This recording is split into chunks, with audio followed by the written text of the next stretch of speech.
Harap hati aku masih boleh hancur. Ia tunjukkan pada kau yang kau masih hidup. Bila hati kau hancur, itu bermakna kau pernah peduli. Dan bila kau peduli, kau belajar. Kuasa sebenarnya datang daripada kesakitan. Kesakitan tu ajar kau cara faham dunia. Apakah maksud sebenar patah hati? Patah hati adalah satu perkara yang hebat, bro.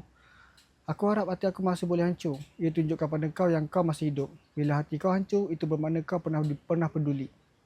Dan bila kau peduli, kau belajar. Kuasa sebenarnya datang daripada kesakitan. Kesakitan tu ajar kau cara faham dunia. Aku pernah jumpa seorang gadis masa umur aku 20.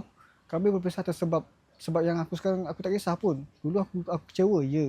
Tapi sekarang dia dah 25, seorang wanita yang meminta diceraikan suami. Kalau aku masih dengan dia, aku mungkin lelaki tu yang kecewa, yang ditinggalkan. Tapi tak, aku bukan dia. Aku buat perkara-perkara yang hebat dalam hidup aku. Sebab aku terus mara ke depan. Kadang-kadang kau kena tengok balik timeline tu berapa tahun lepas. Dan kau nampak semua pengajaran yang tersembunyi. Tapi hanya kalau kau pilih untuk menang, kalau kau duduk meratapi hidup, kau akan fikir hidup aku rosak. Tapi bukan hidup yang rosak. Kau yang serah kalah. Jangan jadi macam tu.